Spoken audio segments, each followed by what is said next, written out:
conheço várias. Quando a gente diz uma igreja com pouca estrutura e muita estrutura, por que que eu não associo ao número de membros? Vou explicar por quê.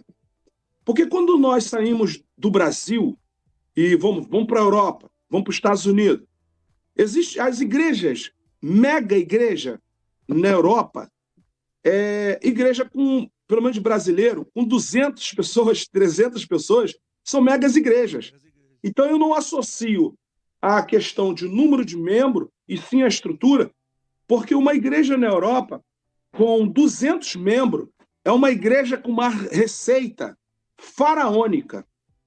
Uma igreja com 40 membros já é o equivalente para mais de 100 mil reais se a gente for colocar no Brasil. Você entende? Então, na realidade, quando a gente diz de uma mega e pequena, a gente parte de um princípio aqui de entender que Deus está abençoando esses dois tipos de igreja. A gente parte desse princípio. Por quê? Por quê? Porque cada uma dessas igrejas ela tem as suas responsabilidades do que se diz respeito a nível de comunidade e a nível de mundo espiritual. Sim. Deus está, na realidade, com as suas mãos e as suas bênçãos nessas duas tipos de igreja.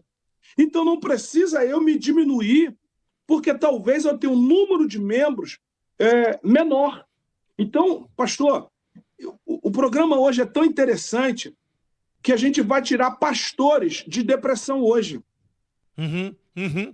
Porque tem pastores que se acham menos qualificados do que o outro. E Deus chamou pastores. Não importa se seja de 50 mil, de 1.000, de 10 pessoas, ou igual o senhor, de 100 pessoas. Há uma bênção de Deus para todos eles. Sim. Agora, o que faz a diferença desses pastores? Talvez é a condição de administrativa. É aí que faz a diferença. É verdade. Por vezes, por exemplo, o pastor que tem... E aí, é legal isso que você está falando, porque o que a gente precisa é saber se conectar nesse meio. É importante a gente ter essa sabedoria que Deus nos dá, de saber como é que a gente se conecta nesse meio aí. Qual que seria o meu caminho nesse meio, não é? Porque é interessante. Eu, por exemplo, eu tenho aqui uma igreja de 100 pessoas. As ideias, existem até algumas coisas, eu vou soltando aqui, depois a gente vai tentando colocar no caminho. As ideias que eu tenho e a equipe mais próxima minha são ideias para uma igreja de, sei lá, a gente tem ideia de mega igreja. As ideias, elas são de mega igrejas. A realidade é de uma igreja pequena nos recursos, pequena no número de pessoas, entendeu? Aí, o que acontece? Existem alguns paradigmas que a gente precisa quebrar. Primeiro é o seguinte, eu não posso esperar crescer para me capacitar. Vamos começar aqui. Né?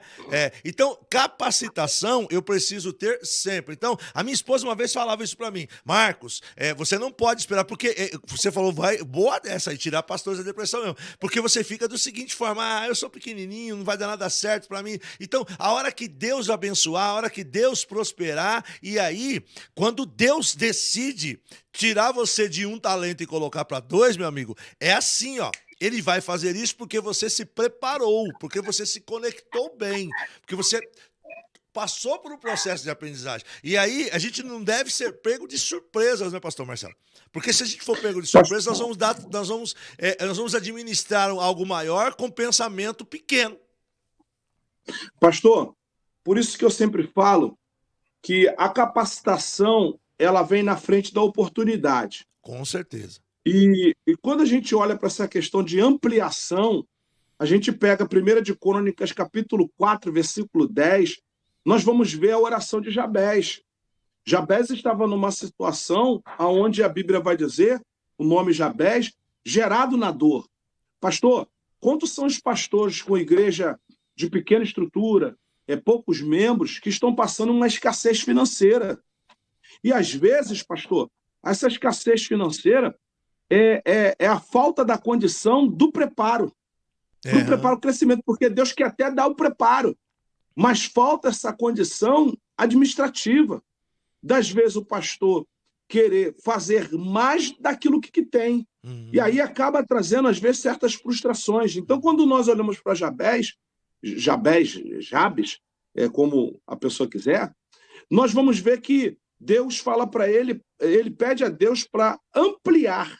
Agora, olha que coisa interessante. Se ele pede para Deus ampliar, é porque ele já tinha capacidade de estar num lugar maior. Sim. Então a gente parte de um princípio do preparo antes.